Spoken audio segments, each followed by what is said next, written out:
Welcome to dear comrade YouTube channel. ఈ రోజు మనం తెలుసుకోదగిన అధ్యాయం నయా వలసవాదం, ప్రపంచ దేశాలకు ప్రమాదం, 5వ భాగం. సామ్రాజ్యవాద అత్యున్నత దశ అయిన నయా వలసవాదం అనగా ఆర్థికంగా, రాజకీయపరంగా నామమాత్రమైన స్వతంత్ర దేశాలపై శక్తివంతమైన అగ్రదేశాలు రాజకీయంగా, ఆర్థికంగా పరోక్షంగా సాంస్కృతికంగా నియంత్రణ కలిగి ఉండడం లేదా శాసించడం.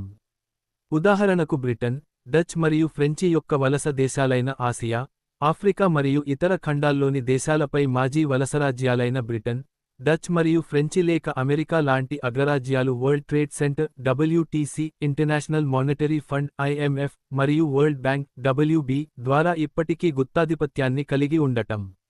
డొనాల్డ్ ట్రంప్ నాయకత్వాన అమెరికా ఇజ్రాయెల్ను ప్రోత్సహించి పాలస్తీనా పైన గత కొన్నేళ్లుగా చేస్తున్న దాడులతో జరుగుతున్న మానవ హననాన్ని ప్రపంచ దేశాలు ఖండిస్తున్నాయి.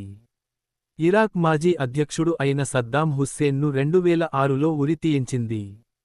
మిలిటరీ అధికారి, లిబియా మాజీ ప్రధాని ముయమ్మర్ గడాఫీని 2011లో హత్య చేయించింది. సిరియా మాజీ అధ్యక్షుడు బషర్ అల్ అస్సాద్ 2024లో రష్యాకు పారిపోయేలా చేసింది. ఈ సంవత్సరం జనవరి నెలలో వెనిజులా దేశాధ్యక్షుడిని ఆయన అధ్యక్ష భవనం నుండి ఎత్తుకుపోయి నిర్బంధించడం, తన దోపిడీని కొనసాగించేందుకు అంతర్జాతీయ మానవ హక్కులను, న్యాయ సూత్రాలను ఉల్లంఘిస్తున్నది. ఈ సంవత్సరం ఫిబ్రవరి నెలలో ఇరాన్ దేశ అత్యున్నత నాయకుడు ఐతొల్లా అలీ ఖొమైనీని అంతమొందించటమే కాక తాను ప్రకటించిన వారే దేశ నాయకుడిగా ఉండాలని హుకుం జారీ చేస్తున్నది. సుంకాల పేరుతో ప్రపంచ దేశాలపై బెదిరింపులకు పాల్పడుతున్నది. మన దేశంపైనా సుంకాలు విధించి హెచ్చరికలు చేసింది. ప్రపంచ దేశాలలో సోషలిస్టు దేశాలైన రష్యా, చైనాలు ధీటుగా సమాధానాలు చెబుతుండగా, అతిపెద్ద ప్రజాస్వామ్య దేశమైన మన దేశం ఈ సంఘటనలపై ఒక్క మాట మాట్లాడటంలేదు. ఈ సామ్రాజ్యవాదాన్ని ప్రజలు వ్యతిరేకించాలి. ఎందుచేతనంటే మనం కూడా ఏదో ఒక రోజున ఈ భూతానికి బలి కాక తప్పదు. అందుకే సామ్రాజ్యవాద దురాగతాలను ఎండగట్టాలి. వారి దుశ్చర్యలకు గల కారణాలను తెలుసుకుని చైతన్యమవ్వడానికి ఈ పాడ్కాస్ట్ మీకు ఉపయోగపడుతుందనటంలో ఎలాంటి సందేహం లేదు. మొదటి అధ్యాయం వలసవాద దోపిడీ అంతులేని కథ. గతంలో సామ్రాజ్యవాదుల పీడనలో ఉండిన దేశాలు ఆ వలస పాలన అంతమయ్యాక తమ దేశాల్లో వలస దోపిడీకి ముగింపు పలికేందుకు వీలుగా ఆయా దేశాల ఆర్థిక వ్యవస్థలను, సహజ వనరులను ప్రభుత్వ నియంత్రణలో నిర్వహించే విధానాలను అనుసరించారు. ఆ క్రమంలో సామ్రాజ్యవాద దేశాలు తమ ఖనిజ సంపదను, ఇతర సహజ వనరులను కొల్లగొట్టే వీలు లేకుండా చేశారు. స్వదేశాలలో పరిశ్రమలు అభివృద్ధి చెందడానికి వీలుగా బహుళజాతి సంస్థల ప్రవేశాన్ని నియంత్రించే రక్షణ విధానాలను అనుసరించారు. ఇప్పుడు నయా ఉదారవాద విధానాలను అనగా నియో లిబరలిజం తీసుకువచ్చి మళ్లీ తమ ఆర్థిక, పారిశ్రామిక ఆధిపత్యాన్ని ఆ పాత వలస దేశాల మీద సామ్రాజ్యవాద దేశాలు నెలకొల్పాయి. మరిన్ని కొత్త దేశాల మీద నయానో భయానో రుద్దుతున్నాయి. అయితే వలస పాలన నుండి విముక్తి పొందినప్పటికీ, సామ్రాజ్యవాద దోపిడీ నుండి పూర్తిగా విముక్తి సాధించలేకపోయిన దేశాలు కొన్ని ఉన్నాయి. పశ్చిమ ఆఫ్రికా ఖండంలో ఫ్రెంచి సామ్రాజ్యవాదుల ఆధిపత్యం కింద వలసలుగా ఉండిన దేశాలు ఈ కోవకి చెందుతాయి. ఆ దేశాలలో పాలకుల స్థానంలోకి స్థానికులతో ఏర్పడిన ప్రభుత్వాలు వచ్చినా, ఆ కొత్త పాలకులు తమ ఆర్థిక వ్యవస్థలపై ఫ్రెంచి ఆధిపత్యాన్ని తొలగించలేకపోయాయి. దాని ఫలితంగా కనీసం తాత్కాలికంగానైనా ఫ్రెంచి సామ్రాజ్యవాద దోపిడీని నిలవరించలేకపోయాయి. ఆ దేశాలలో ఫ్రెంచి సైన్యాలు తమ స్థావరాలను యుధాతథంగా కొనసాగిస్తూ వచ్చాయి. ఆ దేశాలు ఫ్రెంచి కరెన్సీ వ్యవస్థతోనే ముడిపడి ఉన్నాయి. ప్రత్యేకంగా వలస దేశాల మీద పెత్తనం కొనసాగించడానికి 1945లో CFA ఫ్రాంక్ అనే కరెన్సీని ఫ్రాన్స్ ప్రవేశపెట్టింది. ఆ తర్వాత ఫ్రెంచి కరెన్సీ యూరోతో అనుసంధానం అయిన తర్వాత ఈ దేశాల ఆర్థిక నిర్వహణ కూడా యూరోతో ముడిపడిపోయింది. ఈ CFA ఫ్రాంక్ మారకపు విలువను వాస్తవానికన్నా ఎక్కువగా నిర్ధారించారు. ఆ విధంగా నిర్ణయించడం ఫలితంగా ఆ పశ్చిమ ఆఫ్రికా ప్రాంత దేశాలలో ఉన్న పరిశ్రమలు కొనసాగలేక మూతబడిపోయాయి. ఫలితంగా నిరుద్యోగం ప్రబలింది. ఇలా ఎందుకు జరిగింది? ఆ దేశాల్లో ఉత్పత్తి అయిన సరుకును కొనడానికి ఎక్కువ ధరను చెల్లించాల్సి వచ్చింది. అదే సరుకును ఫ్రాన్స్ నుండి దిగుమతి చేసుకుంటే చవకగా లభించింది. దాంతో స్థానిక పరిశ్రమలు నిలదొక్కుకోలేకపోయాయి. అదే సమయంలో ఆ దేశాలలో లభించే ముడిసరుకులు, వ్యవసాయ ఉత్పత్తులు అంతర్జాతీయ మార్కెట్లో అమ్మేటప్పుడు ఆ మార్కెట్లో ఉండే పోటీకి అనుగుణంగా తమ సరుకుల ధరలను సవరించుకోవలసి వచ్చింది. అందువలన తమ దేశాల్లో కూలీలకు ఇచ్చే వేతనాలను కుదించవలసి వచ్చింది. ఆ విధంగా దేశీయ మార్కెట్లో విదేశీ సరుకుల పోటీని తట్టుకుని నిలదొక్కుకోలేని పరిస్థితి ఒక పక్క, అంతర్జాతీయ మార్కెట్లో పోటీ ఫలితంగా తమ దేశాల శ్రామికుల వేతనాలను తగ్గించవలసిన పరిస్థితి ఇంకో పక్క ఏర్పడ్డాయి. అందువల్ల ఈ దేశాలు అభివృద్ధికి నోచుకోకుండా నిరుపేదరికంలో కూరుకుపోయాయి. అంతేకాదు, ఈ దేశాలు తమ విదేశీ మారకపు నిల్వలలో అత్యధిక భాగాన్ని, కనీసం 50% ఫ్రాన్స్లో దాచుకున్నాయి. దానివల్ల ఫ్రాన్స్ దేశపు విదేశీ మారకపు నిల్వలు అపారంగా పెరిగాయి. ఆ నిల్వల విలువలు తగ్గిపోకుండా ఉండాలంటే ఈ దేశాల కరెన్సీలు ఫ్రెంచి కరెన్సీతో మారకం ఒక స్థిరమైన రేటులో కొనసాగించాలి. అలా కొనసాగాలంటే ఆ దేశాల ద్రవ్య విధానాలు ఫ్రెంచి దేశపు ద్రవ్య విధానంతో ముడిపడి ఉండాలి. దాని ఫలితంగా తమ దేశాలలో ఆర్థిక అభివృద్ధికి దోహదం చేసే విధానాలను అమలు చేయలేని నిస్సహాయ స్థితిలో పశ్చిమ ఆఫ్రికా దేశాలు పడిపోయాయి. పశ్చిమ ఆఫ్రికా దేశాలపై ఈ విధమైన ఆధిపత్యాన్ని కొనసాగించడానికి ఫ్రాన్స్ ప్రభుత్వం నానా రకాల వికృత చర్యలకు పూనుకుంది. తమకు అనుకూలంగా ఉండే ప్రభుత్వాలు ఏర్పడడం కోసం కొన్ని దేశాలలో ప్రజాస్వామ్యం ముసుగులో ఎన్నికల రిగ్గింగ్కు పాల్పడింది. మరికొన్ని దేశాలలో కుట్రల ద్వారా ప్రభుత్వాలను కూలదోసింది. మరికొన్ని చోట్ల అధినేతలను హత్య చేయించింది. ఈ విధమైన చర్యలలో మనకి కొట్టవచ్చినట్టు కనిపించే ఉదంతం 1983లో బుర్కినా ఫాసోలో జరిగింది. థామస్ సంకారా అనే సైన్యాధికారి, మార్క్సిస్టు విప్లవకారుడు, ఆఫ్రికా దేశాలన్నింటి మధ్య ఐక్యత నెలకొల్పాలని వాంఛించినవాడు బుర్కినా ఫాసోలో 1983లో అధికారానికి వచ్చాడు. వెంటనే తన దేశం నుండి ఫ్రెంచి సైన్యాలు ఖాళీ చేయాలని ఆదేశించాడు. కానీ కొద్ది రోజుల్లోనే అతనిని హత్య చేశారు. థామస్ సంకారాకు సన్నిహితులుగా ఉండినవారినే అతడిని హత్య చేయించారు. ఆ హత్యకు సూత్రధారిగా ఉండినవాడు ఫ్రెంచి సామ్రాజ్యవాదుల ఏజెంట్. అతగాడే ఆ తర్వాత దేశాధ్యక్షుడయ్యాడు. తర్వాత పశ్చిమ ఆఫ్రికా దేశాల మధ్య ఆర్థిక సహకారం కోసం economic community of west African states ఇకోవాస్ అనే సంస్థను ఏర్పాటు చేశారు. ఈ సంస్థ నిజానికి సామ్రాజ్యవాదులకు అనుకూలంగా వ్యవహరించే నాయకులతో ఏర్పడింది. ఈ సంస్థ ద్వారా అన్ని పశ్చిమ ఆఫ్రికా దేశాల మీద ఫ్రాన్స్ తన ఆధిపత్యాన్ని కొనసాగించగలుగుతోంది. ఈ ఆధిపత్యాన్ని ఎదిరించినందుకే థామస్ సంకారా హత్యగావించబడ్డాడు. కానీ పశ్చిమ ఆఫ్రికా దేశాల ప్రజలకు అతడు ఆరాధ్యుడుగా నిలిచాడు. అయితే ఇటీవల ఆ పశ్చిమ ఆఫ్రికా దేశాలలో కొన్నింటిలో సామ్రాజ్యవాద ఆధిపత్యాన్ని వ్యతిరేకిస్తూ ప్రజా ఉద్యమాలు తలెత్తుతున్నాయి.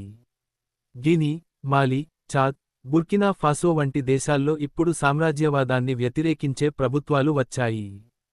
తమ దేశాల నుండి ఫ్రెంచి సైన్యాలు ఖాళీ చేయని గత 2-3 ఏళ్లుగా పట్టుబడుతున్నాయి. మాలిలో ఆ సైన్యాలను వెళ్లగొట్టడంలో జయప్రదం అయ్యారు. ఈ దేశాల లిస్టులో తాజాగా నైగర్ చేరింది. ఈ దేశాలలో ప్రభుత్వాలన్నీ అంతకు ముందున్న సామ్రాజ్యవాద అనుకూల ప్రభుత్వాలను కూలదోసి అధికారానికి వచ్చినవే. నైగర్ ఎన్నికైన ప్రభుత్వాన్ని కుట్ర ద్వారా కూలదోసి సామ్రాజ్యవాద వ్యతిరేక ప్రభుత్వం వచ్చింది. దీంతో సామ్రాజ్యవాద దేశాలన్నీ తప్పుడు ప్రచారాన్ని మొదలుబెట్టాయి. తమ ఆధిపత్యాన్ని వ్యతిరేకించి వచ్చిన కొత్త ప్రభుత్వాలన్నీ ప్రజాస్వామ్య వ్యతిరేక ప్రభుత్వాలే అన్న ప్రచారం చేస్తున్నాయి. అయితే అవి గతంలో తమకు అనుకూలంగా ప్రభుత్వాలు ఏర్పరచడం కోసం సాగించిన కుట్రల విషయంలో ఏనాడూ నోరు విప్పలేదు. నైగర్ ఉదంతం సామ్రాజ్యవాదులు 2 నాల్కల ధోరణిని స్పష్టంగా చూపిస్తుంది. ఇక్కడ ఎన్నికైన దేశాధ్యక్షుడు బాజౌమ్ సామ్రాజ్యవాదానికి పూర్తిగా అనుకూలుడు. ఎంతదాకా పోయాడంటే తన దేశంలో ఉన్న ఫ్రెంచి సైన్యాల సంఖ్యను ఇంకా పెంచాలని కోరాడు. దాంతో అతడికి సెక్యూరిటీగా ఉండిన వారిని ఉపయోగించి నైగర్ దేశం సైన్యంలోని ఉన్నతాధికారుల బృందం బాజౌమ్ను పదవి నుండి తప్పించి అధికారాన్ని హస్తగతం చేసుకుంది. అమెరికా దేశాంగ సహాయమంత్రిగా, డెప్యూటీ సెక్రటరీ ఆఫ్ స్టేట్ ఉన్న విక్టోరియా న్యూలాండ్ నేరుగా నైగర్కు పోయి అక్కడ కుట్రదారులలోని ముఖ్యుల్ని కలుసుకుని మళ్లీ బాజౌమన్ను దేశాధ్యక్షుడిగా తీసుకురావాలని, ప్రజాస్వామ్యాన్ని గౌరవించాలని కోరారు. ఇదే విక్టోరియా న్యూలాండ్ 2014లో ఎన్నికైన విక్టర్ యానుకోవిచ్ ప్రభుత్వాన్ని అధికారాన్నుంచి తప్పించడానికి పన్నిన కుట్రకు సూత్రధారిగా వ్యవహరించారు.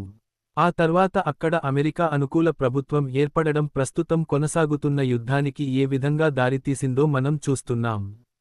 సామ్రాజ్యవాదులకి ప్రజాస్వామ్యం మీద నిజమైన ప్రేమ లేదని, కేవలం తమ ఆధిపత్యాన్ని నిలబెట్టుకోవడం కోసం అవసరం వచ్చినప్పుడు మాత్రమే ఆ పదాన్ని ఉపయోగిస్తారని దీనిని బట్టి చెప్పవచ్చు.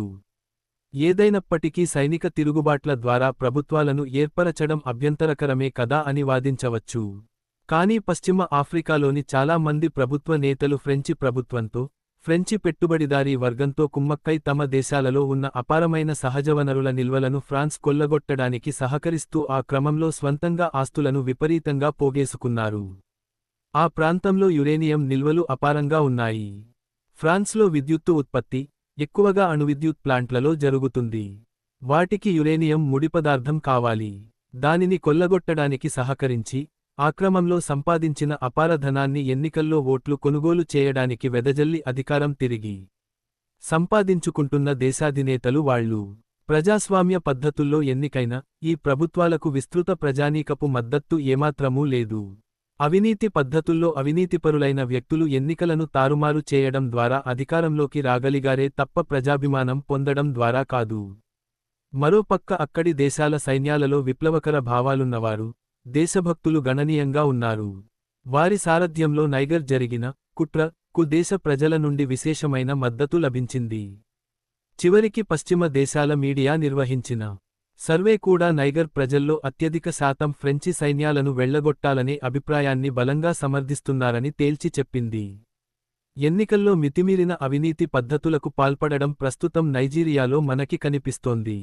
అక్కడ దేశాధ్యక్షుడిగా ఉన్న బోలా టినుబు మాదకద్రవ్యాల అక్రమ రవాణాకు, హవాలా లావాదేవీలకు సహకరించి ఆ క్రమంలో విపరీతంగా సంపాదించుకున్నాడు. అతగాడు అమెరికాలో ఉన్న కాలంలో ఆ అక్రమ వ్యాపారస్తులతో సంబంధాలు ఏర్పడ్డాయి. నైజీరియాకు తిరిగి వచ్చాక అక్కడి రాజకీయ నాయకులందరిలో తానే అత్యంత సంపన్నుడనని తెలుసుకుని, ఎన్నికల బరిలోకి దిగి డబ్బుతో ఓట్లు కొని దేశాధ్యక్షుడయాడు. నైజీరియాలోని అమెరికన్ దౌత్య కార్యాలయంతో అనునిత్యం సంప్రదింపుల్లో ఉంటాడు. పొరుగుదేశం అయిన నైగర్లో కొత్త ప్రభుత్వం, సామ్రాజ్యవాదాన్ని వ్యతిరేకించే ప్రభుత్వం ఏర్పడగానే ఏకపక్షంగా ఆ దేశానికి విద్యుత్ సరఫరాను నిలిపివేయాలని నిర్ణయించాడు. ఇకోవాస్కు ఈ బోలా టినుబు ప్రస్తుతం చైర్మన్గా ఉన్నాడు. ఆ పదవిని ఉపయోగించి తక్కిన దేశాలనన్నింటినీ నైగర్కు వ్యతిరేకంగా సమీకరించడానికి పూనుకున్నాడు. నైగర్లో బాజౌం ప్రభుత్వాన్ని తిరిగి ఏర్పరచకుంటే తమ సంస్థ సైనిక చర్యకు సైతం పూనుకుంటుందని హెచ్చరించాడు. కానీ నైజీరియాలోని పరిస్థితులు ఎంత ఇబ్బందికరంగా ఉన్నాయంటే నైగర్లో సైనిక జోక్యం చేసుకోగల స్థితి నైజీరియాకు లేదు. పైగా గిని, బుర్కినా ఫాసో, మాలి దేశాలు నైగర్లో గనుక ఇకోవాస్ జోక్యం చేసుకుంటే తమ దేశాల సైన్యాలు నైగర్ ప్రభుత్వానికి అండగా నిలబడతాయని హెచ్చరించారు. ఈ పరిస్థితి ప్రస్తుతం పశ్చిమ ఆఫ్రికాలో ఉన్న సామ్రాజ్యవాద వ్యతిరేక ప్రభుత్వాలకు అనుకూలంగా తయారైంది. అయినప్పటికీ, బోలా టినుబు, అతడికి అనుకూలంగా ఉన్న కూటమి నైగర్ సరిహద్దుల్లో సైన్యాలను మోహరిస్తున్నాయన్న వార్తలు వినవస్తున్నాయి. అంటే పశ్చిమ ఆఫ్రికాలో యుద్ధ వాతావరణం ఏర్పడుతోందన్నమాట. ఈ యుద్ధం ఒకవేళ జరిగితే అది సామ్రాజ్యవాద ఆధిపత్యాన్ని ప్రతిఘటించే శక్తులకు, సామ్రాజ్యవాదానికి మధ్య యుద్ధంగా ఉంటుంది. ఇందులో సామ్రాజ్యవాద దేశాలు ప్రత్యక్షంగా దిగకపోయినా, తమ తొత్తుల ద్వారా పాల్గొంటున్నట్టు గుర్తించాలి. ఇది వలస దోపిడీ నుండి తమ దేశాలను విముక్తి చేయడానికి జరుగుతున్న ప్రయత్నాలను సైనిక పరమైన జోక్యంతో సామ్రాజ్యవాద శక్తులు దెబ్బతీయడానికి చేస్తున్న కుట్ర. తాము స్వయంగా జోక్యం చేసుకోవడం కన్నా తమకు అనుకూలంగా వ్యవహరిస్తున్న ఇకోవాస్ ద్వారా కార్యం సాధించుకోవాలన్నదే సామ్రాజ్యవాదుల కుట్ర. ఇక్కడ విశేషం ఏమంటే సామ్రాజ్యవాద ఆధిపత్యాన్ని ఎదిరిస్తున్న ప్రభుత్వాలు ఇప్పుడు రష్యా సహకారాన్ని కోరుతున్నాయి. గతంలో సోవియట్ యూనియన్గా ఉండిన కాలంలో తమ దేశాల్లో జరిగిన సామ్రాజ్యవాద వ్యతిరేక ఉద్యమాలకు ఏ విధమైన సహకారం లభించిందో ఇప్పుడు గుర్తు చేస్తున్నాయి. కాని ఇప్పటి రష్యా వేరు, అప్పటి సోవియట్ యూనియన్ వేరు. అయినప్పటికీ ప్రస్తుతం రష్యా కూడా అమెరికన్ ఆధిపత్యాన్ని ఎదిరించి వ్యవహరిస్తోంది గనుక గత కాలపు పాత్రనే తమ విషయంలో పోషించాలని బుర్కినా ఫాసో, నైగర్ వగైరా దేశాలు అభిలషిస్తున్నాయి. తదుపరి అధ్యాయం ఆధిపత్య దేశాల ఉదారవాదం. గాజాలో ఇజ్రాయిల్ సాగిస్తున్న జాతి నిర్మూలనకు పశ్చిమ దేశాల ఉదారవాద ప్రభుత్వాలు తోడుదొంగల మాదిరిగా మద్దతునిస్తున్నాయి. దీనికి స్పందిస్తూ ఒక మిత్రుడు, ఇక పశ్చిమ దేశాల ఉదారవాదం ముగిసిపోయిన వ్యవహారమే అన్నారు. ఇంతకన్నా పొరపాటు అవగాహన ఇంకొకటి ఉండదు. ఇంతవరకు ఆ ఉదారవాద శక్తులు సామ్రాజ్యవాదుల దురాగతాలను వ్యతిరేకిస్తున్నట్టు, ఇప్పుడు ఆ వైఖరిని మార్చుకుని మద్దతునిస్తున్నట్టు అతను అర్థం చేసుకున్నట్టుంది. నిజానికి పశ్చిమ దేశాల ఉదారవాద శక్తులు ఇటువంటి మానవ హననాలకు పూనుకున్న ప్రతి సందర్భంలోనూ సామ్రాజ్యవాదానికి తోడుదొంగల మాదిరిగానే వ్యవహరించాయి. అందుచేత ఇప్పుడు గాజాలో ఇజ్రాయిల్ సాగిస్తున్న దారుణ మారణకాండకు మద్దతునివ్వడం ఆ శక్తుల స్వభావానికి అనుగుణంగానే, కొనసాగింపుగానే ఉంది తప్ప వాళ్ల వైఖరిలో ఏదో మార్పు వచ్చినట్టు అనుకోరాదు. ఒక విషయానికి వాస్తవం. ఈ మారు ఇజ్రాయిల్కు ఇస్తున్న మద్దతు మరీ బాహాటంగా ఉంది. బయటకు ఒక మాట, ఆచరణలో ఇంకొకటి అన్నట్లు లేదు. అంతే తప్ప ఆ ఉదారవాద శక్తుల వైఖరి ఎప్పుడూ సామ్రాజ్యవాదానికి అనుకూలంగానే కొనసాగుతోంది. ఈ వైఖరిలో అక్కడక్కడా కొన్ని సందర్భాలలో కొందరు కాస్త భిన్నంగా వ్యవహరించారు. బ్రిటిష్ సామ్రాజ్యవాదుల వలస పాలన కింద భారతదేశం ఎంత పేద దేశంగా దిగజారిందో వివరిస్తూ విలియం డిగై అన్న ఉదారవాద రచయిత చాలా ఎక్కువగా రాశాడు. కాని అటువంటి సందర్భాలు బహు కొద్ది మాత్రమే. అసలు ఉదారవాదపు సిద్ధాంత పునాదే సామ్రాజ్యవాదాన్ని సమర్థించడం మీద రూపొందింది. ఒక్క కినీషియన్ విధానం అమలు జరిగిన బహు కొద్దికాలం మినహాయిస్తే ఉదారవాదం ఎప్పుడూ పెట్టుబడిదారీ విధానాన్ని స్వయం శక్తితో నిర్మితమైనదిగాను, దానిపైనే ఆధారపడి కొనసాగేదిగాను, సమర్థవంతమైనదిగాను, దయాపూరితమైనదిగాను పరిగణిస్తూ వచ్చింది. మరి అటువంటప్పుడు సామ్రాజ్యవాదం ఏ విధంగా వచ్చింది అన్న ప్రశ్నకు అదొక యాదృచ్ఛికంగా జరిగిన పరిణామంగా ఉదారవాదం వివరిస్తుంది. లేదా, బాగా వెనకబడిన దేశాల ప్రజలను సంస్కరించడానికి, ఉద్ధరించడానికి సామ్రాజ్యవాదం అక్కడ ప్రవేశించింది అని చెప్తుంది. అనుకోని ఘటనల వలన మూడవ ప్రపంచ దేశాలలోకి ప్రవేశించినా, అక్కడి పరిస్థితులను చూసి ఆ ప్రజలను సంస్కరించడానికి సామ్రాజ్యవాదం ప్రయత్నించింది అని అంటుంది. మరి సామ్రాజ్యవాదులు మూడవ ప్రపంచ దేశాల సంపదను కొల్లగొట్టడం, లేదా అక్కడ ఉండే స్థానిక జాతులను నిర్మూలించడం వంటి చర్యలను ఆయా వ్యక్తులు అతిగా వ్యవహరించి సాగించిన దురాగతాలుగా చెప్తుంది ఉదారవాదం. బెంగాల్లో వారెన్ హేస్టింగ్స్ సాగించిన అత్యాచారాలపై విచారణ సందర్భంలో అతడికి వ్యతిరేకంగా వాదించిన ఎడ్మండ్ బర్క్ ఆ విధంగానే భావించాడు. ఈ అత్యాచారాలకు కారణం ఆ వ్యక్తులు తమ రోజువారీ పనిలో కొట్టుకుపోయి ప్రజల్ని సంస్కారవంతులుగా తీర్చిదిద్దాలనే అసలు లక్ష్యాన్ని మరిచిపోవడమేనంటుంది ఉదారవాదం. పెట్టుబడిదారీ విధానం దయాపూరితం అయినప్పుడు దాని కొనసాగింపుగా వచ్చిన సామ్రాజ్యవాదం మాత్రం దయాపూరితం కాకుండా ఎలా ఉంటుంది? ఇదే ఉదారవాదుల వైఖరి. ఈస్ట్ ఇండియా కంపెనీ మన దేశంలో సాగించిన దుర్మార్గాలను తీవ్రంగా విమర్శించిన ఆడమ్ స్మిత్ది కూడా ఇదే వైఖరి. ప్లాసీ యుద్ధం అనంతరం ఈస్ట్ ఇండియా కంపెనీ పాలనలో బెంగాల్లో ఏం జరిగిందో దానిని విమర్శిస్తూ అమెరికాలో బ్రిటిష్ ప్రభుత్వమే నేరుగా పాలించిన చోట ఆ పాలన ఇండియాలో జరిగిన దానికి భిన్నంగా ఎంత గొప్పగా ఉందో ఆయన వివరించాడు. అమెరికాలో స్థానిక రెడ్ ఇండియన్ జాతులు మొత్తంగా బ్రిటిష్ సైన్యం చేతుల్లో అంతం అయ్యారన్న వాస్తవాన్ని ఆడమ్ స్మిత్ పూర్తిగా విస్మరించాడు. దానికి బదులు యూరప్ నుండి అమెరికాకు వలసలు పోయిన ప్రజానీకానికి అక్కడ ఎటువంటి అవకాశాలు లభించాయో దానిని మాత్రమే అతడు చూశాడు. అందుకు భిన్నంగా ఇండియాలో స్థానిక ప్రజానీకం దోపిడీకి గురైన వైనాన్ని ఆయన చూశాడు. ఈ తేడాకు కారణం అమెరికాలో నేరుగా బ్రిటిష్ చక్రవర్తి పాలన ఉండడం, ఇండియాలో ఈస్ట్ ఇండియా కంపెనీ పాలన ఉండడమేనని భావించాడు. ఇండియాలో కూడా బ్రిటిష్ చక్రవర్తి పాలన ఉంటే ఇక్కడ ప్రజానీకం కూడా బాగుపడగలరని వాదించాడు. కానీ 1857 అనంతరం బ్రిటిష్ రాణి ప్రత్యక్ష పాలనలోకే ఇండియా వచ్చింది. ఆ తర్వాత దోపిడీ మరింత పెరిగింది. సామ్రాజ్యవాదం వలసలను తన పెత్తనం కిందకు తెచ్చుకోవడం వెనుక లక్ష్యం ఆ వలసదేశాల ప్రజలను సంస్కారవంతులుగా తీర్చిదిద్దడమే అని చాలా స్పష్టంగా జేమ్స్ మిల్ తన బ్రిటిష్ ఇండియా చరిత్ర గ్రంథంలో రాశాడు. అంటే ఉదారవాదం సామ్రాజ్యవాదాన్ని ఒక దోపిడీదారుగా ఎప్పుడూ పరిగణించలేదు అని అర్థం అవుతోంది. యూరప్ ఖండానికి వెలుపల ఉన్న ప్రజానీకాన్ని ఆధునీకరించడం, సంస్కరించడం సామ్రాజ్యవాదుల లక్ష్యం అని ఉదారవాదం భావించింది. కోట్లాది మంది ప్రజానీకం మన దేశంలో కరువుల బారిన పడి మరణించారు. 1943 బెంగాల్ కరువు ఇందుకొక మచ్చుతునక.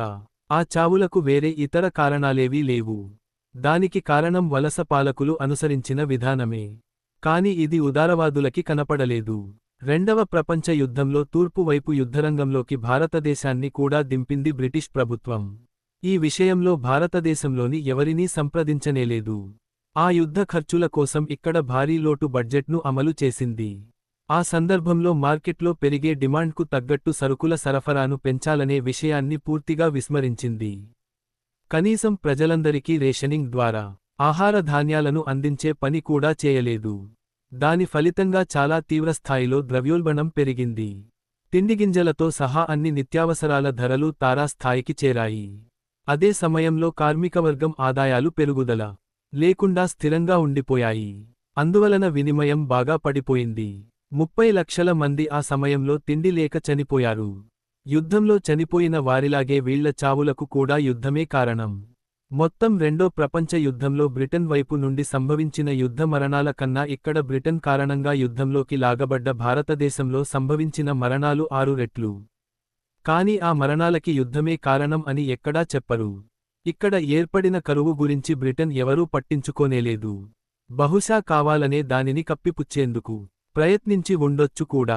ఉదారవాదం ఎప్పుడూ సామ్రాజ్యవాదానికి తోడుగానే వ్యవహరించింది. సామ్రాజ్యవాదం లక్ష్యం సంస్కరించడం అంటూ చెప్పడం అందులో భాగమే. పాలస్తీనా ప్రజల్ని బలిపశువులను చేసి ఒక యూదు రాజ్యాన్ని స్థాపించాలన్న ప్రతిపాదనకు ఉదారవాదం పూర్తి మద్దతునిచ్చింది. వేల సంవత్సరాలపాటు యూదులు వేధింపులకు గురయ్యారని, ఫాసిస్టుల చేతుల్లో యూదులు పెద్ద సంఖ్యలో హతులయ్యారని, అందుకే వారికి మద్దతునివ్వాలని ఉదారవాదం వాదించింది. అమెరికా ఖండంలో యూరప్ వలసవాదులు అక్కడి మూలవాసులైన రెడ్ ఇండియన్లను చంపివేసినట్టుగానే ఇక్కడ ఇజ్రాయిల్ స్థానిక పాలస్తీనా ప్రజానీకాన్ని నిర్మూలించడానికి పూనుకుంది. అయినా ఉదారవాదం ఇజ్రాయిల్ వైపే సానుభూతి ప్రదర్శిస్తోంది. 1967లో ఇజ్రాయిల్ ఇదేమాదిరిగా పాలస్తీనా భూభాగాలపై దురాక్రమణకు పూనుకున్నప్పుడు ఫ్రాన్స్ అధ్యక్షుడు చార్లెస్ ది గాల్ ఒక్కడే ఇజ్రాయిల్ను వేలెత్తి విమర్శించాడు. తక్కిన పశ్చిమదేశాలేవీ ఆ విధంగా చేయలేదు. అక్కడి ఉదారవాదులు కూడా తమ ప్రభుత్వాలు అనుసరించిన వైఖరినే బలపరిచారు. రెండో ప్రపంచ యుద్ధం తర్వాత సామ్రాజ్యవాదం బాగా బలహీనపడింది. అందుచేత తమ ప్రజలకు ఆయా సామ్రాజ్యవాద దేశాలు రాయితీలు ఇవ్వక తప్పలేదు. మొదటి రాయితీ వలస దేశాలకు స్వాతంత్ర్యం ప్రకటించడం. రెండవది, ప్రభుత్వం ప్రత్యక్షంగా జోక్యం చేసుకుని ప్రజానీకపు కొనుగోలు శక్తిని పెంచడం, అందుకోసం ఉపాధి అవకాశాలను భారీగా కల్పించడం. ఈ రెండవ రాయితీ వెనుక ప్రేరణ కీన్స్ సిద్ధాంతం. కీన్స్ స్వతహాగా ఉదారవాది. అయితే పెట్టుబడిదారీ వ్యవస్థ అంత దయామయమైనదేమీ కాదని, అందులో పెద్ద ఎత్తున నిరుద్యోగం ఏర్పడుతూనే ఉంటుందని ఆయనే చెప్పాడు. అందుచేత పెట్టుబడిదారీ విధానం ఎవరి తోడ్పాటూ లేకుండానే మనుగడ సాగించగలదనే అభిప్రాయం తప్పు అని చెప్పాడు. పెట్టుబడిదారీ వ్యవస్థలో కీన్స్ విధానాల అమలుకు ఉదారవాదులు, సోషల్ డెమోక్రాట్లు మద్దతునిచ్చారు. అయితే అంతమాత్రం చేతనే ఆ మార్పులు జరిగాయని భావించరాదు. వలస దేశాల్లో స్వాతంత్ర పోరాటాలు చెలరేగడం, సామ్రాజ్యవాద దేశాల్లో కార్మికవర్గ ఆందోళనలు పెల్లుబకడం, మరోవైపున సోవియట్ యూనియన్ లోని సోషలిజం సామ్రాజ్యవాదానికి పెను సవాలుగా పరిణమించడం ఆ మార్పులకు దోహదం చేశాయి. ఈ మార్పులను బలసరిచినందువలన ఉదారవాదానికి కొంత గౌరవం దక్కింది. సామ్రాజ్యవాదానికి తోడుగా వ్యవహరించిన దాని పాత్ర వెనుకపట్టు పట్టినట్టు కనిపించింది. దానికి తోడు వలసల విముక్తి తర్వాత అసలు సామ్రాజ్యవాదం ఇంకెక్కడుంది అన్నట్టుగా కొందరు భావించడం జరిగింది. అయితే పెట్టుబడిదారీ విధానంలో నిరంతరమూ కొనసాగే పెట్టుబడి కేంద్రీకరణ వలన అంతర్జాతీయ ద్రవ్య పెట్టుబడి రూపొందింది. అది బలపడిన తర్వాత యుద్ధానంతరం అమలు చేసిన సంస్కరణలను అన్నింటినీ ఉపసంహరించాలని నిర్దేశించింది. అదే సమయంలో ప్రపంచం మొత్తం మీద అంతర్జాతీయ ద్రవ్య పెట్టుబడి IMF తన ఆధిపత్యాన్ని నెలకొల్పగలిగింది. దాంతో సంపన్న పశ్చిమ దేశాలు మూడో ప్రపంచ దేశాలను కొల్లగొట్టే సామ్రాజ్యవాద విధానం మళ్లీ పుంజుకుంది. ఈ మార్పుతో పాటే ఉదారవాదం, సోషల్ డెమోక్రసీ కూడా మారాయి. బ్రిటన్లో సోషల్ డెమోక్రసీ బదులు టోనీ బ్లెయిర్ విధానాన్ని లేబర్ పార్టీ స్వీకరించింది. ఇరాక్ మీద యుద్ధానికి అందరికన్నా ఎక్కువ బాధ్యత అతగాడిదే. అందుకే మితవాది మార్గరెట్ థాచర్ తన రక్తసంబంధీకుడంటూ బ్లెయిర్ను ప్రశంసించారు. అప్పుడే ఉదారవాదం మళ్లీ సామ్రాజ్యవాదానికి తోడుగా వ్యవహరించడం పునఃప్రారంభించింది. మళ్లీ పెట్టుబడిదారీ విధానపు స్వయం ప్రకాశ లక్షణం గురించి, దాని దయాగుణం గురించి పొగడ్తలు మొదలుబెట్టింది. అంటే రెండో ప్రపంచ యుద్ధానంతరం కొద్ది కాలం మాత్రమే ఉదారవాదం కాస్త భిన్నంగా ఉన్నట్టు మనకి కనిపించింది. కాని వెనువెంటనే అంతర్జాతీయ ద్రవ్య పెట్టుబడి రూపంలో సామ్రాజ్యవాదం కొత్త వేషాన్ని దాల్చి కొల్లగొట్టడం మొదలెట్టగానే ఆ సామ్రాజ్యవాదాన్ని సమర్థించే పనిలో పడింది. కేవలం ఆర్థిక దోపిడీ వరకే ఈ సమర్థన పరిమితం కాలేదు. నయా ఉదారవాదపు దురాక్రమణ యుద్ధాలను, దాడులను సైతం అది పూర్తిగా బలపరుస్తోంది.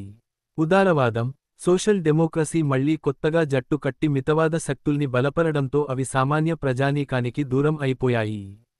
అందుచేత ఫాసిస్టు శక్తులు మళ్లీ పై చేయి సాధించడానికి అనువైన వాతావరణం ఏర్పడింది. ఇప్పుడు పశ్చిమ యూరప్లో ఫాసిస్టు శక్తులు, తమ ప్రభుత్వాలు ఉక్రెయిన్ యుద్ధాన్ని బలపరచడం తప్పు అని, రష్యాపై ఆంక్షలను తొలగించాలని ఆందోళనలు చేస్తూ సామాన్య ప్రజల సానుభూతి సంపాదించుకుంటున్నాయి. అయితే ఆ ఫాసిస్టు శక్తులు గనుక అధికారంలోకి వస్తే అక్కడ మాత్రం సామ్రాజ్యవాదపు దూకుడును బలపరచడానికి వెనుకాడడం లేదు. ఇటలీలో ఇటీవల గెలిచిన ఫాసిస్టు మెలోనీ ప్రభుత్వం ఇందుకొక ఉదాహరణ. అందుచేత పశ్చిమ దేశాల ఉదారవాదం స్వభావం ఎప్పుడూ సామ్రాజ్యవాదాన్ని బలపరిచేదిగానే ఉంటూ వచ్చింది. అందుకే అది ఇజ్రాయిల్ సాగిస్తున్న మానవ హననాన్ని సమర్థిస్తోంది. అందుకు గతంలో యూదుల మీద జరిగిన ఊచకోతను ఒక సాకుగా ఉపయోగిస్తోంది. వీక్షకులకు మరింత ఉపయోగమైన సమాచారం అందించుట కొరకై తగిన సలహాలు, సూచనలతో పాటు సద్విమర్శలను క్రింద కామెంట్ విభాగంలో తెలియచేయండి. లాల్ సలాం.